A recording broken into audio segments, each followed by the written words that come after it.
Warning, what you are about to hear is two guys talking completely unfiltered. Cut. What are you doing?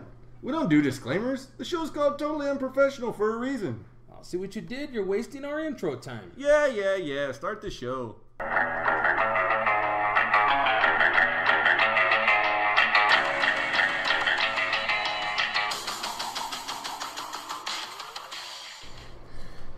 All right, welcome back. In case you're wondering, you didn't hear his voice right away.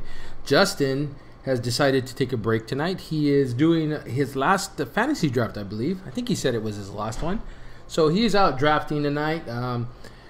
Gave me the op to do solo or possibly wait a day for him. I told him fuck him. He could eat a big bowl of dick. And I would do it by myself today. So just to prove that I didn't need him. Now, if this runs shorter than normal, just bear in mind, he's used to being short, not me. So we'll leave it at that. Anyways, this is episode 34, I believe. Could be 35. See, it really doesn't matter to me because in the end, we're going to keep podcasting whether you fuckers like it or not. So we're going to go, we're going to push forward. And Justin here, Manuel here, it don't matter. Totally Unprofessional goes on. So, without Justin here, I believe they covered some WWE on Friday, him and Gio. I haven't listened to it. Usually I do when I know I'm not going to be here. But that was what they were supposed to cover. So thank God I don't got to cover WWE. Because as much as I try to watch it, it's not interesting to me anymore.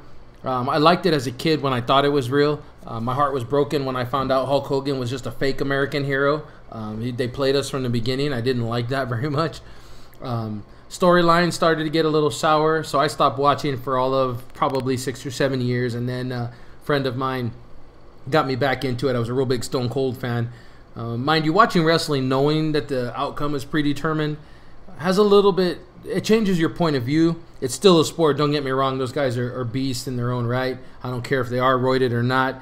The things that they do, some of the stunts that we've seen them do on pay-per-views, it's just, they're ridiculous. The Hardy Boys were some of my favorite to watch. Those guys doing the ladders and chairs matches and table matches, holy cow, flying from a story up, onto another guy, doing a backflip.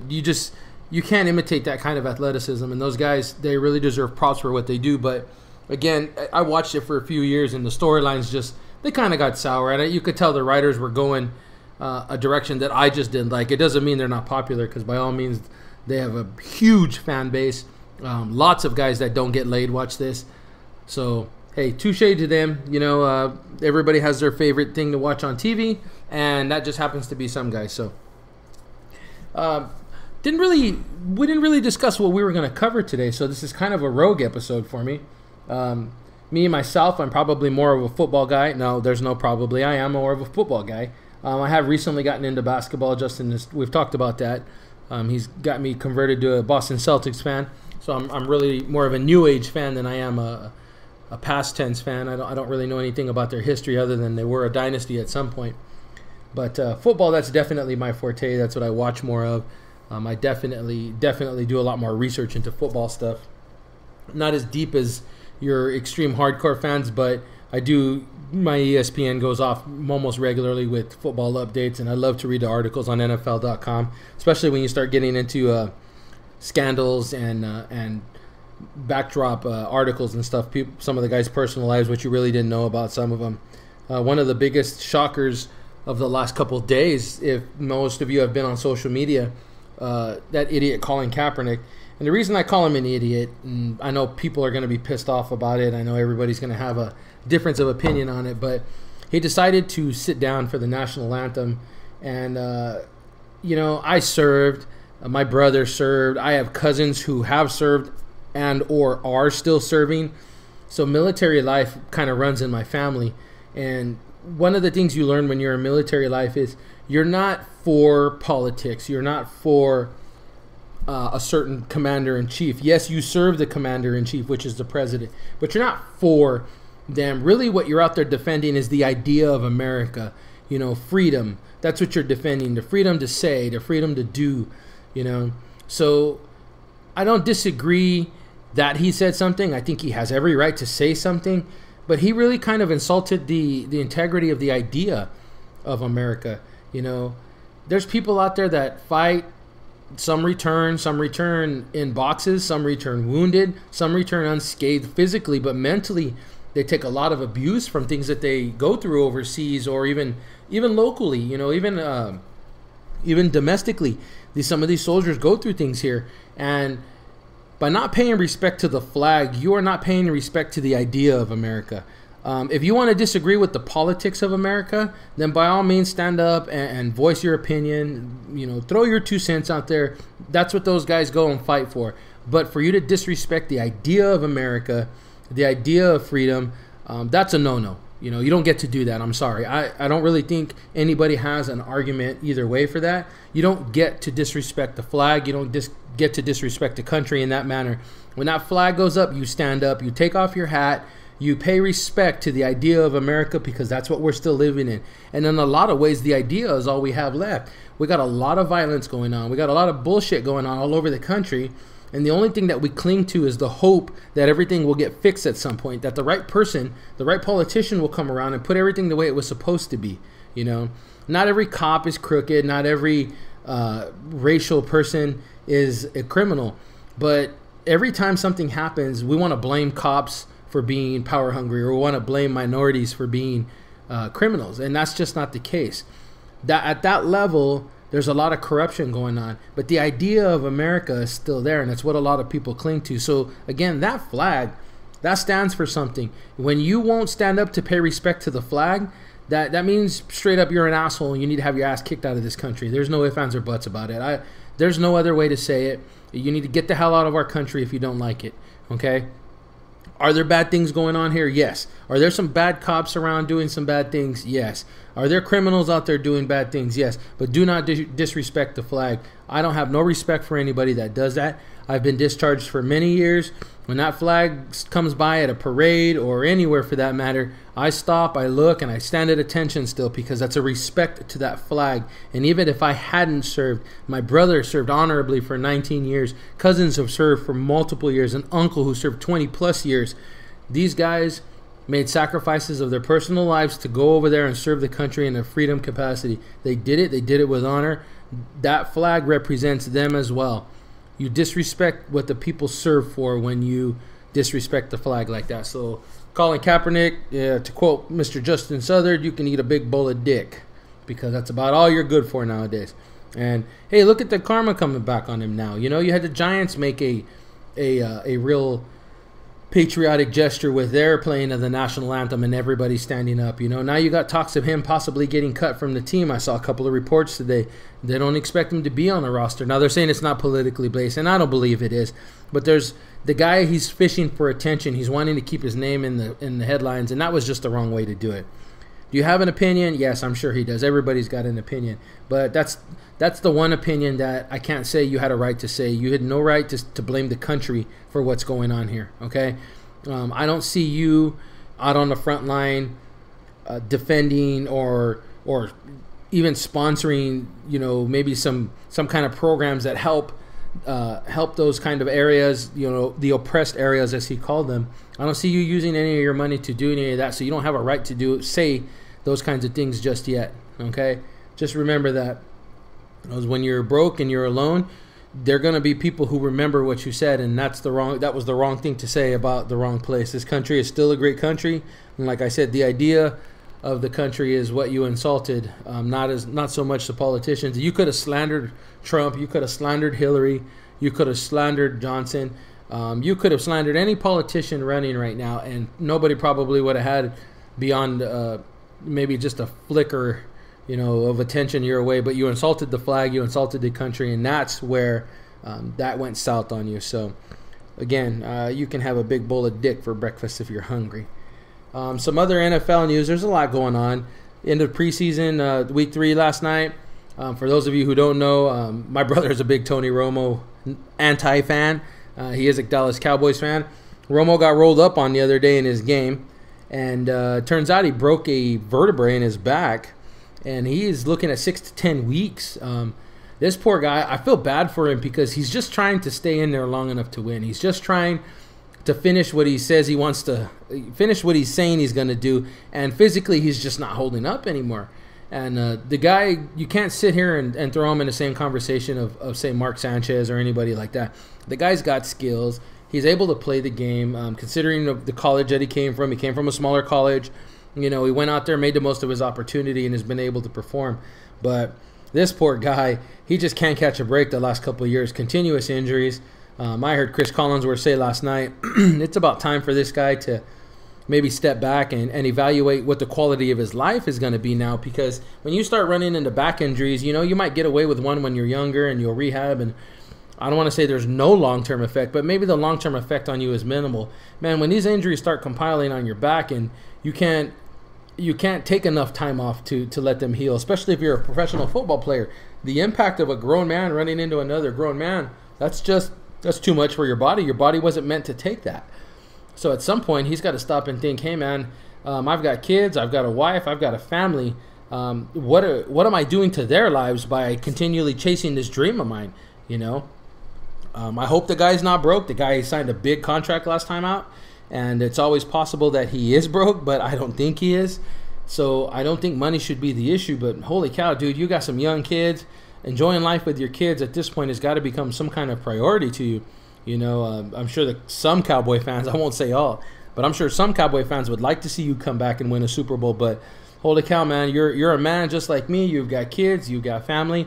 You need to take care of that business and make sure that that's not in jeopardy, because your kids need you, your wife needs you. And if you're not able to give them a quality life, you're really taking away from them just for some selfish intention. So, again, 6 to 10 weeks into the season, you know, and that's being optimistic. That's assuming no setbacks. That's assuming they don't find more once that heals.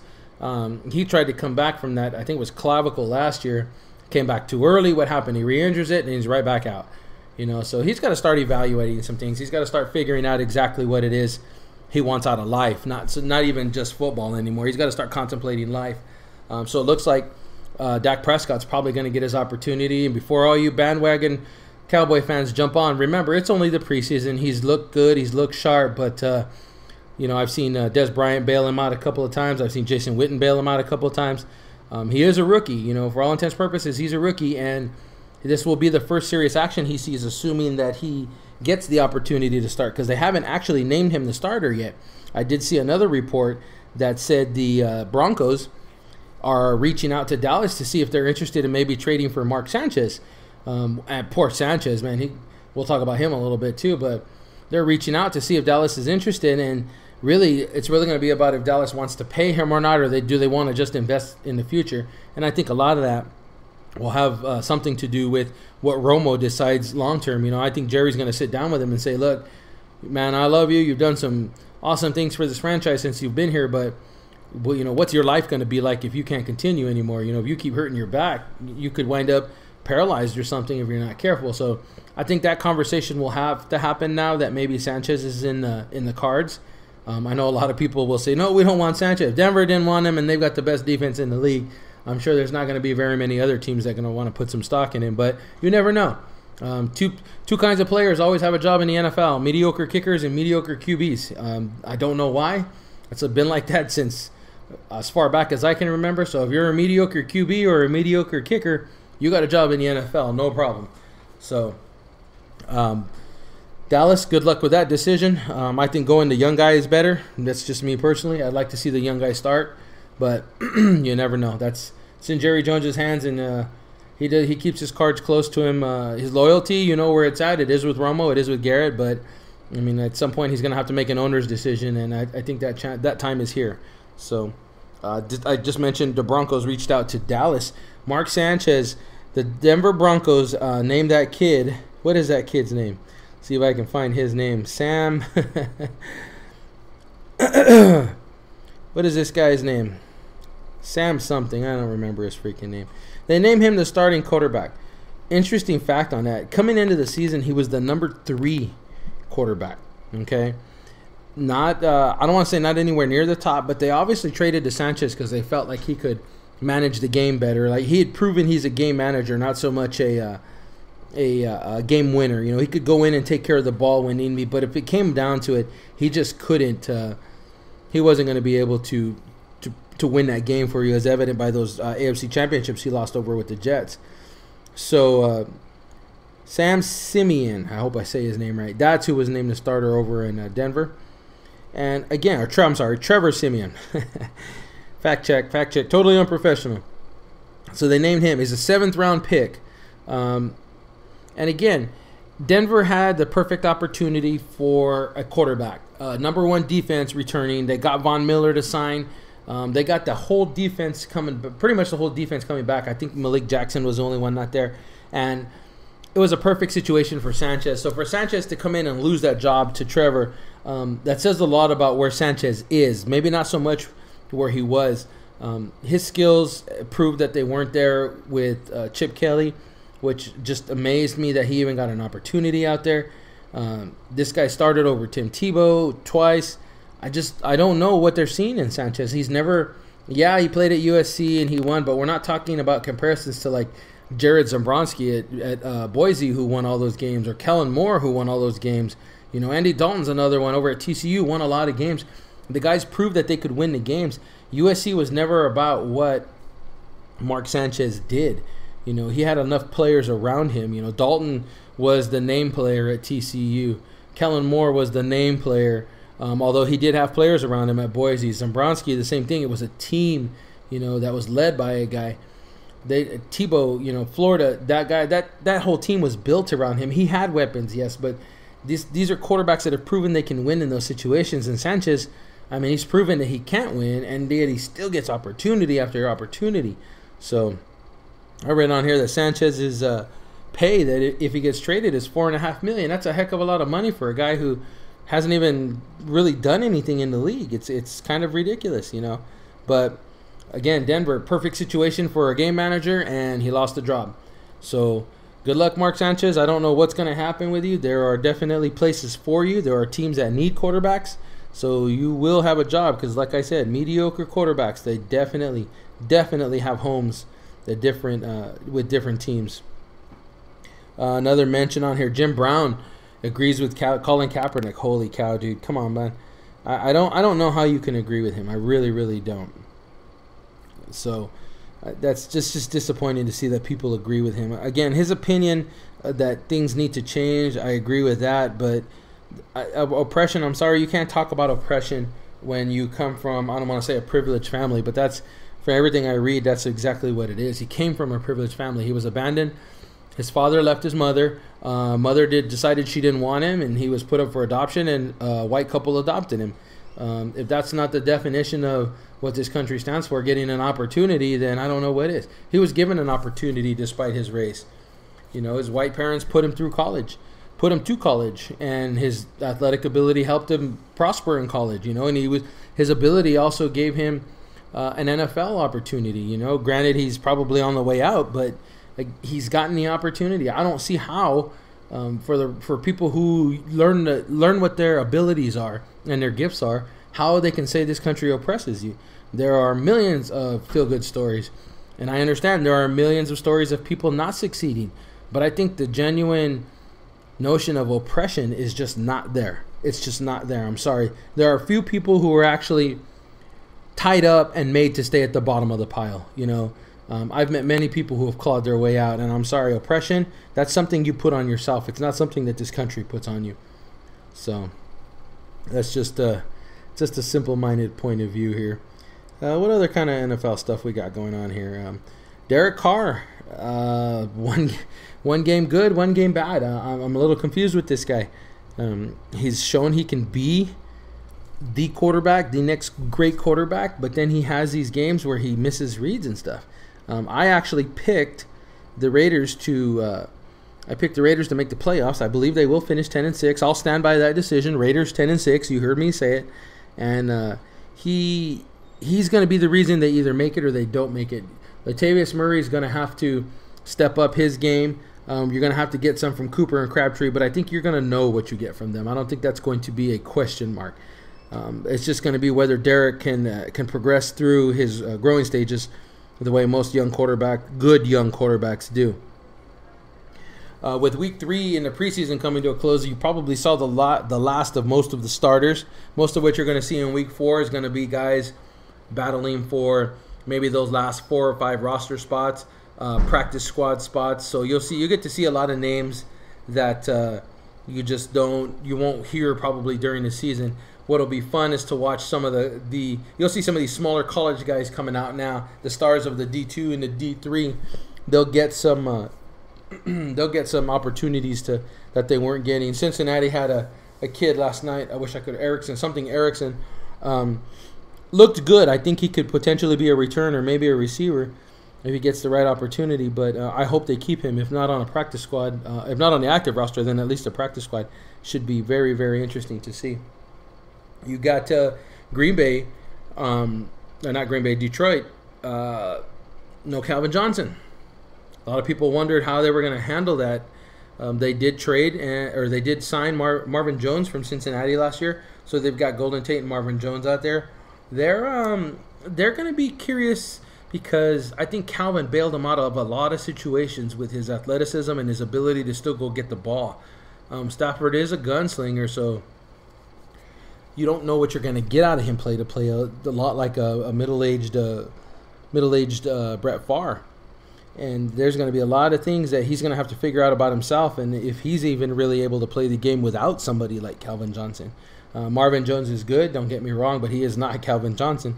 Golden Tate most definitely is not Calvin Johnson. You got Zach Ebron there too, so they're going to have to pick it up, and he's going to have to prove that he can lead the team, and not that he's been the crutch there, or not that he's been the stumbling block, because the spotlight's set up for him to take over the team, for him to be the man there. And without Calvin Johnson, he's going to have to be, or they're going to find themselves at the bottom of that division real quick.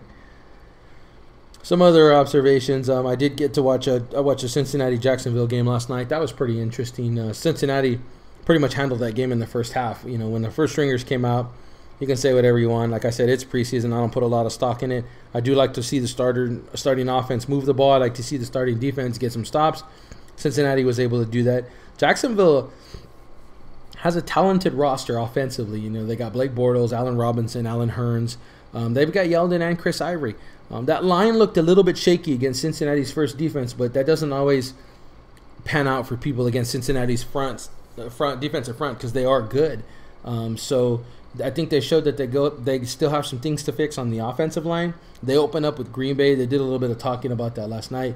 It'll be a good gauge to see where Jacksonville's at, but I don't think they're quite yet in that upper tier of teams, because they showed too much weakness last night against Cincinnati, who's not regarded as a upper tier team, maybe a middle tier team, and they still showed too many holes against a team like Cincinnati, who's still trying to find a second, third receiver. So, you know, and that's with AJ Green not playing most of the game. He tweaked his right knee. So the 49ers, this is going to be a fun one to watch. So last year I took a gamble, and I took Carlos Hyde in one of my fantasy drafts, and I thought this guy should have a big year. Gore is gone. We'll see what happens. Well, injuries kind of hit him off and on throughout the year, and he wasn't really able to finish. And not only that, but you got Blaine Gabbert starting over Colin Kaepernick. That right there should be the telltale of what is wrong with Colin Kaepernick right now. Not to totally bash Blaine Gabbert, but if Blaine Gabbert beats you out for a starting position, you really got to stop and think about what kind of quarterback you are, because just a couple of years ago, we're talking about Colin Kaepernick being the next Michael Vick, you know, being able to run the corner on running backs and being able to rifle the ball everywhere. And now he's sitting the bench behind Blaine Gabbert. That was probably a management mistake in San Francisco. I think a lot of people, myself included, thought that Alex Smith was the better QB. And lo and behold, look what he's doing in Kansas City. You know, you weren't going to get a rocket arm with Alex Smith. You weren't going to get the biggest, fastest guy. But you got a guy who understood the concepts of the offense they were running. And you got a guy who could win games. Again, he did that out in Utah. He's another one of those guys that he went out there, he did what he was supposed to do, and he won games. You know, not the most athletic, not the most accurate, but he gets it done. He found a way to get it done. So when management decided to trade him out and keep Kaepernick, I know the thought process, it's youth. We want the young quarterback. You know, he's just as good. But I really don't think he was proven. Yeah, he had playoff victories. Yeah, he made it to a Super Bowl. But again, you got to stop and think. You can be successful as a good athlete in the NFL for 1 year. You really can, you know. But the fastest adapting mind in the world is an NFL defensive coordinator. Once there is film on you, you're going to find out if you're good or you're lucky. We've seen a lot of people throughout NFL history be lucky for 1 year, have one good year. You know, Chris Johnson rush for those 2,000 yards. Once they got film on him, he never got another corner again. They still can't find out where he ran to, you know. You get these one-year wonders, and you can have one good year. You know, this is why, for me personally, this is Cam Newton's biggest year, because his first year, he was a runner. Last year, he showed he could run and he could pass. So now there's film on him both running and passing. Let's see if he's going to be able to improve his accuracy to get the ball into those, what I guarantee will be smaller windows to pass through. I guarantee you he's not going to have the openings that he had last year, because they're going to make adjustments according to his throw-in frequency. You know, those defensive coaches, they research, they plug away, they find the weaknesses in players so that they know we can't leave this window open, we can't leave that one. If we're going to have him throw, he's going to have to throw here if he wants to get the ball where he wants to. So it'll be real fun to watch Cam Newton. I think he'll do it. I think he proved from his first to second year that he could change his style of play. So it certainly looks like Ron Rivera knows what he's doing with Cam Newton. He's tailoring the offense around him. They're putting the pieces around him. He'll have David Funchess back. He'll have Jonathan Stewart on a non-injury. You know, he's still got Greg Olsen. Kelvin Benjamin will be back. So he has all his weapons now. He won't have to carry so much of the load. Do I see them going back to the Super Bowl? Oh, I don't know.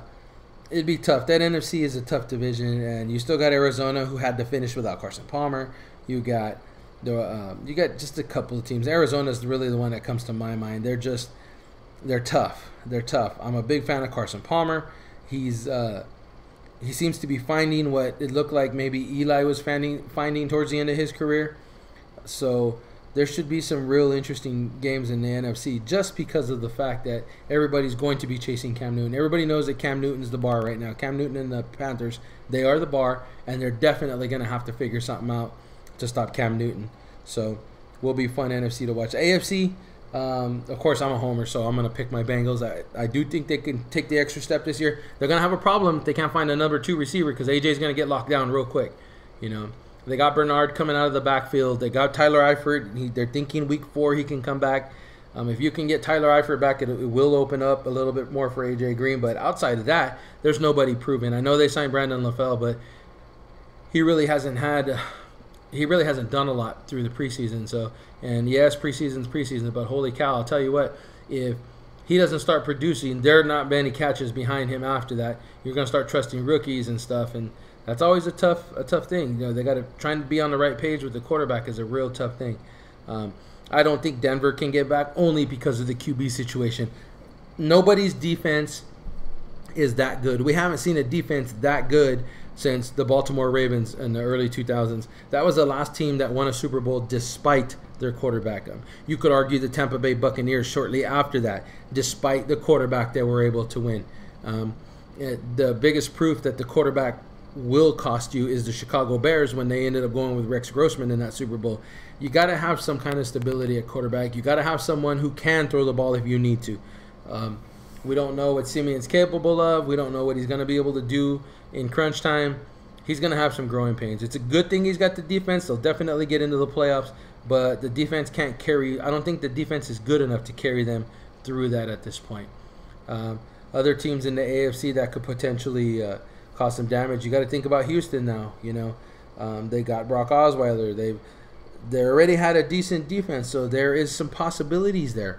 You know, they have a couple of weapons. They got Denard Hopkins. They've got pieces there. They can definitely make a run. Getting out of the AFC South is never a big issue. There's not a real powerhouse in there. They could potentially take a first round bye. You never know. You got 8 games within your own division. It could definitely happen. One of the other teams everybody's talking about right now is you've got Pittsburgh hot on Cincinnati's heels for that division crown. They seem to be the ones who can derail Cincinnati anytime they get a chance. But Ben's coming into the twilight years. He's probably on his last 3 or 4, if not 2 or 3. Of course, you got that beast over there named Antonio Brown, who just seems to rip defenses apart no matter how many people you put on him. Le'Veon Bell will be suspended for the first few games, so they're going to have to figure out that. Martavis Bryant, gone, suspended.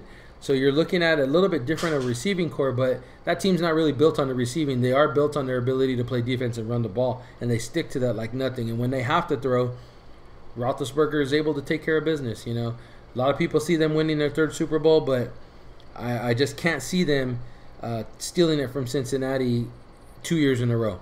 You know, you say what you want about the end of that game last year. I do not believe they can steal another one like that. I think Cincinnati is going to be headhunting for them. If they can get by Cincinnati in a first round, maybe potentially a second round, I can see them winning a Super Bowl. That is definitely in the cards for them. They are well coached. Tomlin, they've stuck with a system of coaching, and Tomlin has stuck with it, and it's worked for them all the way up to this point. One of the bigger news is that came through today. What's his name? That kid over in San Diego, Joey Bosa, signed a 4-year contract. This guy declined the first contract, and if I remember reading it right, there was something like $17 million or $24 million of it was guaranteed. They were going to pay him half of his signing bonus now and the other half in March. You know, homeboy, that's like $20 million you were going to make in a year. If you needed more money than that, or you really felt like you were worth more than that, I get it. But at what point does it become greed? You know, at what point does you start thinking about, man, do I really need to hold out for this much money? You know, the deal right now they're reporting is 25.8, which is a little bit. It's 4-year, 25.8 million, which is a little bit more than it was originally. The guaranteed comes with $17 million signing bonus. $17 million. Never have the Chargers paid someone that much money. I don't want to say it's ridiculous, but it's kind of ridiculous because this kid hasn't even played a snap in the NFL yet. He's 6'5", he's 280 pounds. I got it. He was an Ohio State Buckeye. I get it. He's proven himself in college. But holy cow, he hasn't even taken a snap, and you got to make sure you guarantee him that money. I thought the whole point of that last collective bargaining agreement was to make sure that these kids didn't get this kind of money until, one, they had proved themselves in the league, and two, more importantly, they had proved that they could manage themselves with this kind of money. You're giving a 22, 23-year-old kid $25 million over 4 years, and then comes with a $17 million signing bonus. Holy cow, why would he need to play more than a snap? You're going to throw that kind of money at him. There's no sense in him busting his chops, but we'll see. There's a lot of good reports out on him. He should pan out to be a decent defensive guy, but defensive players are just like first-round QBs. It's just a crapshoot. You never know what you're going to get. Something the Bengals have always done. They've put their stock in their second, third, fourth, fifth-round picks, and it's really worked out for them. So that's a big credit to Duke Tobin and Marvin Lewis and Mike Brown over there. They really, really, really know how to staff their stuff. Got people talking about Matt Ryan, how much time he's got left. It's going to be tough for him only because he's going to have to assume more of that passing role, and I don't think he was ready for that last year. Devonta Freeman proved that he could run the ball last year, so there's definitely a chance that they go more run heavy, but it's always going to fall back on Matt Ryan, and he hasn't been able to step to that level that he once had. So he's got Julio there. You know what? He's got Mohamed Sanu there now. He's still got Roddy White over there. This should be a good year for them, but they're going to have defensively, they're just going to have to be able to slow people down. You just never stinking know with Matt Ryan. I had him as a fantasy player, and he'll look just smoking hot one week and just completely opposite the other. So, a couple of sleepers. People are giving some props to Tennessee. You know, they did some things in the offseason to get going. So, they could be a team to watch on the outside. You get fantasy football going pretty heavy right now. I had 2 drafts this last weekend. I had one Friday night. I had one Saturday morning. I thought I did pretty good on them. There's my one Friday was with a bunch of guys from work, and it's always fun to get together with guys from work, but there was a lot of argument about some certain rules that weren't clarified, and then the way it panned out had to do with injured players and if they were going to be allowed to repick or what happened. And normally, if you're drafting this late because you're within, here we're Monday, the first game is already a week from Thursday. You know, you're taking your players with almost as close as you can. Not the last weekend before, but a week and a half. You got to kind of deal with what you have. But we do have 2 IR spots on there, so it should pan out okay. But I had a decent draft there. I can see that team doing decent. There's a big one I play in. I drafted that one on Saturday morning. There's a weird funk to the draft that morning because it just felt like every time someone took someone, it was the wrong spot for him. And after 2 rounds, you're looking for the next best player, and you're looking at him going, man, this guy could potentially be there in the 5th or 6th still. Why would I take him now? But you're seeing the trend of people taking people just because they're the best on the board. You know, there wasn't a whole lot of untraditional drafting the way there is in the past where a player accidentally slips to you. There was a lot of conventional drafting. People were opening the book, looking at the rankings, and taking the player that was supposed to be taken. So there wasn't much room for outside thinking. So, you know, you took guys that belonged in the 1st round, that belonged in the 2nd, that belonged in the 3rd, you know, and then you started thinking, will this guy be there later? Well, he could. You know, a couple times, a couple of guys passed, and the guy wouldn't make it past the next spot. You know, one of the AJ Green got to me all the way down at 9, which is not a complete surprise. You know, he is probably a top 5 receiver, but the running backs, you know, Todd Gurley and Adrian Peterson go, and then you're really kind of fishing. You go down, you know, Antonio Brown's definitely going to be the number 1 in everybody's draft just because of his numbers. You know, then you're probably going to go to somebody like Todd Gurley or Adrian Peterson. You know, nobody took a quarterback 1st round. That was kind of funky. Cam Newton went, I believe, in the 3rd or 4th. There's different strategies you can employ, but like I said, that draft had a weird funk to it. And when I looked at my roster at the end of it, it was kind of like, this is kind of weird. I didn't see the team getting put together like this. I didn't realize this was the path it was going. There's, like I said, there's so many different ways you can strategize your drafts. So I ended up with Drew Brees as my quarterback, AJ Green, and Amari Cooper. And Amari Cooper I got in the 2nd round because I like to play 2 strong receivers. So I got Carlos Hyde and Frank Gore as running backs. I've got Zach Ertz as one of my tight ends. My flex spot, because we added a running back to that spot, I've got Jeremy Hill. And then with my bench players, I got 2 really good receivers, and I'm contemplating putting one of these guys in as the flex. I've got Deshaun Jackson on the bench. I've got Willie Snead on the bench. Chris Ivory, I don't think I'll put him in the lineup unless I need to have an extra running back in there. The time that he splits with TJ Yeldon, I'm not real hot on. A lot of people would say, well, why would you take Jeremy Hill if he splits time with Bernard? I think that the play calling of Zampese over in Cincinnati, his flow is to stay with the hot guy. So Hill's either going to have a real good day or a real bad day, as opposed to in Jacksonville with Ivory and Yeldon. I don't know. There's no way to tell exactly what kind of split they're going to be doing. But I started Hill because I know if they are on the goal line, he is the bigger back, and he will tend to get them. So I took Jordan Cameron as a backup tight end, and I've got Joe Flacco as my backup QB. And I took 2 defenses. I got Cincinnati's defense in Green Bay. I know. It's a homer move. What are you going to do? And if the kickers matter to you, that was Justin Tucker and Blair Walsh. I don't know how I got Blair Walsh. I was surprised he fell as low as he did. He was actually one of the last rounds.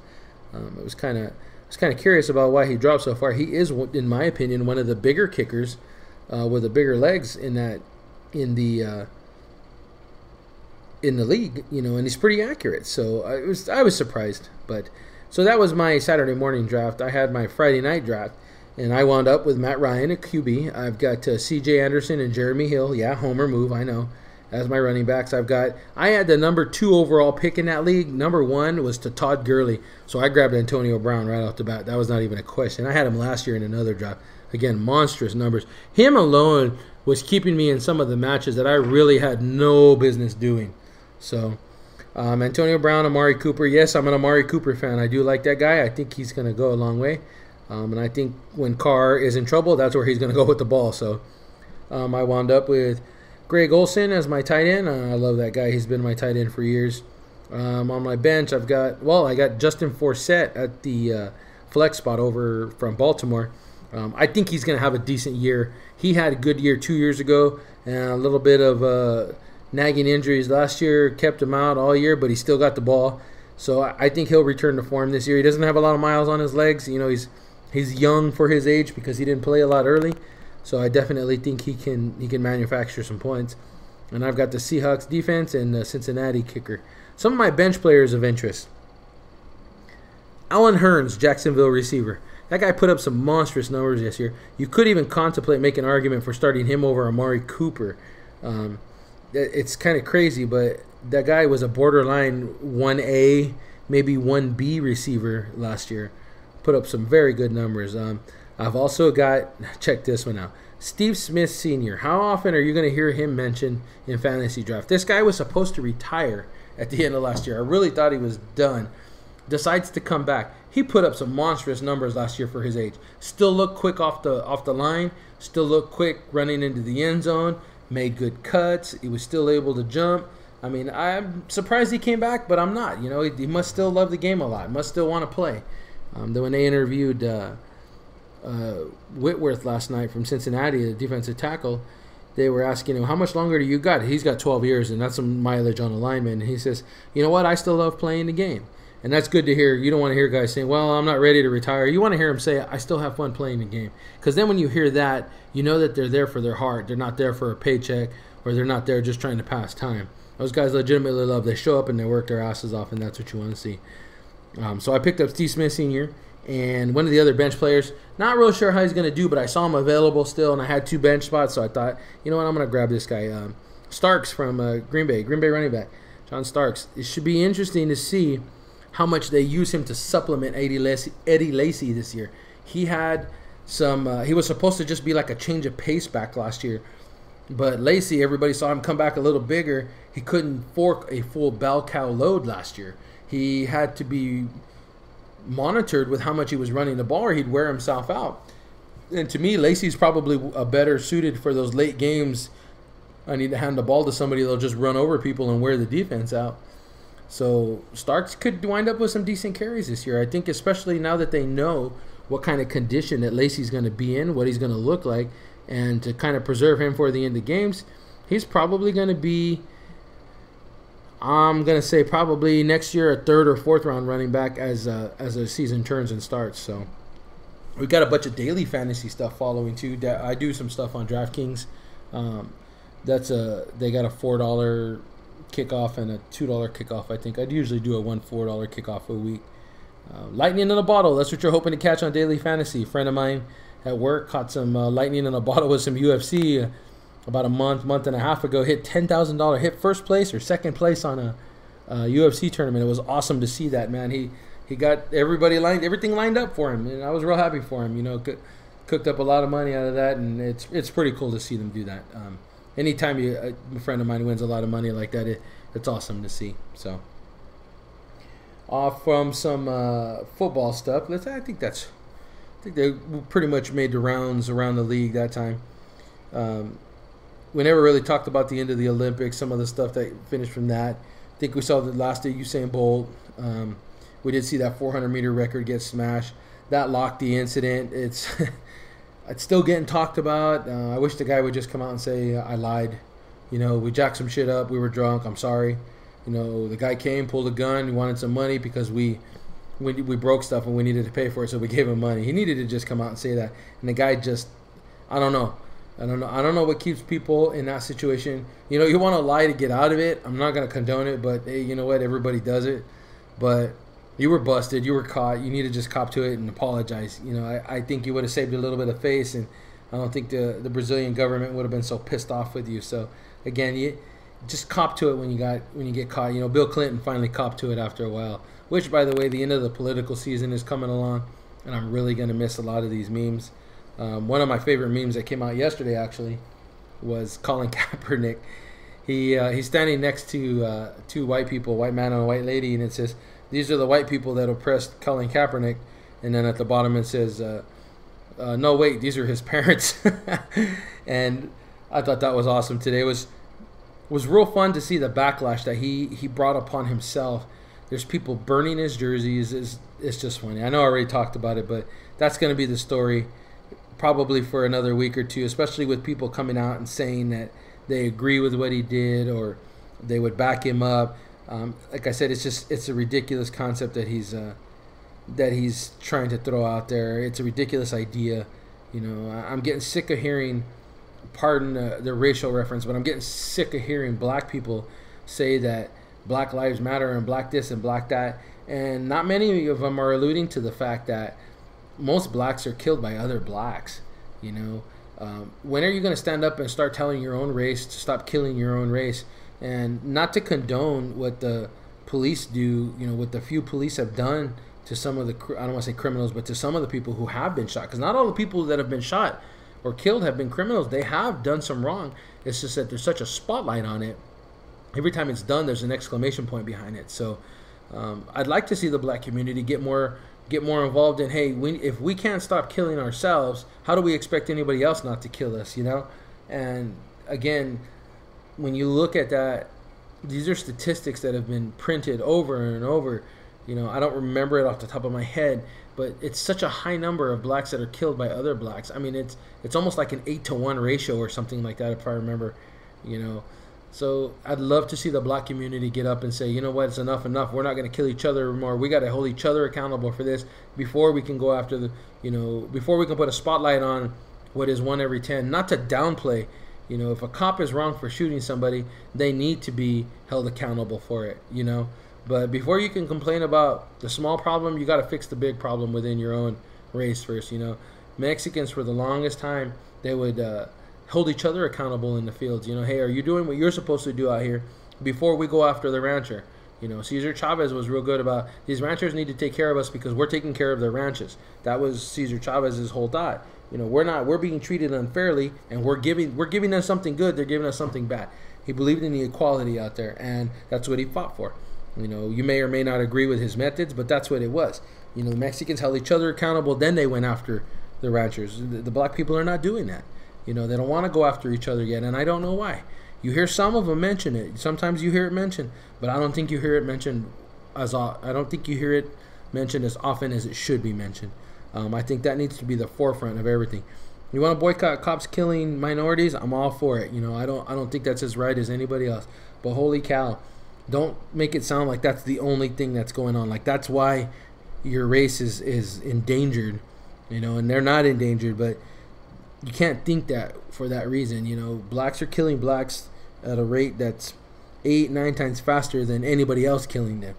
Take care of that problem, and then you'll be surprised how fast the people rally to your battle cry when cops are killing black people, just black people. You know, because they're not just killing black people. So there's a lot of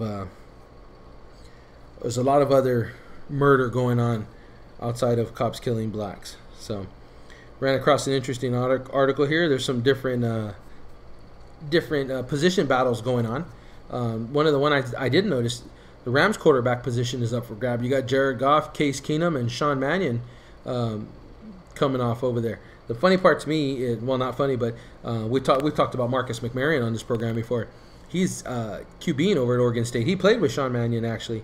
Mannion was the starter when he got over there to Oregon, so it's pretty cool to see names that you've mentioned before. One of the things we didn't mention about the Carolina Panthers, Josh Norman's not there no more.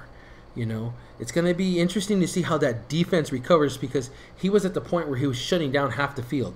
You know, that was Darrelle Revis status right there, where you just half the field was gone. Deion Sanders status, you couldn't throw to that side because he made such a freaking play on it. You know, Richard Sherman, another guy that's just, you shut down that half of the field. You couldn't throw to that half of the field because he made plays on everything. Well, he's not there no more. Is that defense the same without him? We're definitely going to see. That is definitely something to keep an eye on over there. Seahawks running back situation, another one we didn't really talk about. You got Marshawn Lynch, retired, not retired, I don't know. We'll wait the year out to see what happens. But Thomas Rawls is healthy. One of the other guys on the roster over there is Christine McHale, I think is his name, who was incidentally traded between 3 or 4 teams and then finally got back to Seattle. So that is definitely something to keep an eye on over there, because he has looked strong running over there. And Rawls, he looked good last year, but I'm going to tell you what, if he struggles, McHale's going to be right on his line. Going to be right up.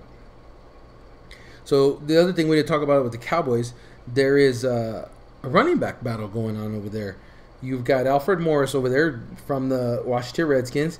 You've got rookie Ezekiel Elliott, who health, no health, just going to depend on what's going on with him.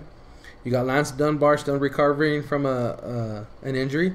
You got Darius Jackson. Kind of looks like he could play NFL running back, but you're not really playing a whole lot of first stringers yet, so that will depend. And then you got McFadden still on the roster. I could see him potentially getting traded just because you got a bunch of young guys. You got a young crop there to choose from. There's no reason to go with an aging running back who can't seem to stay healthy for a whole season, even though he did look good last year.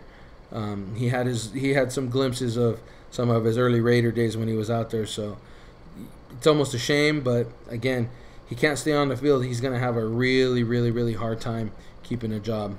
So what else we got going on in the NFL here? If you're wondering what I'm doing, I pan through my iPad just to kind of see if anything new popped up. Maybe something I didn't catch the first time.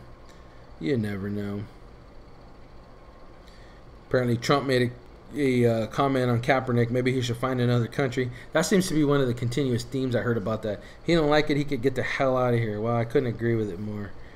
This guy just, again, you're bringing shit on yourself, and if you're not careful, you're going to cause yourself the wrong kind of grief. Where am I at on time? Oh, I made it to 50 minutes. So take that, Justin. Nobody's sitting across from me. No bottle of water. 50 minutes. How do you like that? I bet last time he was on there by himself, he was probably drinking water every 10 minutes. Yeah. I get it. He's always got to have something in his mouth, huh? Oh, I just said that and he wasn't here. He'll probably call me after he edits this and go, "What the hell are you talking shit for?" So that fool, him and my cousin Marky went out to the Fit Expo in Anaheim, left me behind like a bunch of bitches. They took off to Anaheim, went to the Fit Expo. They got to meet C.T. Fletcher and Tito Ortiz, and there's a couple other pictures they had over there. I was like, you punks, won't miss it next year. Definitely not gonna miss it. There's really no reason I can't pre-schedule that next time instead of waiting till the last second like I kind of did. But so you got fantasy, you got some fantasy football covered. You got a lot of NFL covered here. Justin comes back Friday. He's gonna give us a little bit of recap about his experience at the Anaheim Fit Expo. We have been to San Jose one time. Got to meet Robert Oborst over there, who incidentally, he's going to put some pictures up on the Instagram, but he did run back into Robert. You got to look at that guy. That guy's a beast. He was big when we met him the first time. Well, he leaned out a little bit, and I guess he's doing some movies. Hey, hats off, big man. Go out there and make it the way you can, man. Extremely fit guy. Cool guy to talk to. He's real down to earth. So he says C.T. Fletcher was pretty cool, but we'll let him talk about that on Friday. So I'm going to cut it short now. If again, Justin always does all of that social media stuff and funky stuff like that. So you can find us at Totally Unprofessional on Instagram, YouTube, and Podbean. On Instagram, it's totally_unprofessional. And leave a comment. Leave something. You know, we're always willing to answer questions. We're always willing to have a discussion. If you feel like you've got an expertise you could contribute, by all means, leave a comment, man. We're always down for having a guest. I love to welcome people into my home and see what's going on. So for episode 34 or 35, I'm not real sure. This has been a solo edition of Manuel's Totally Unprofessional.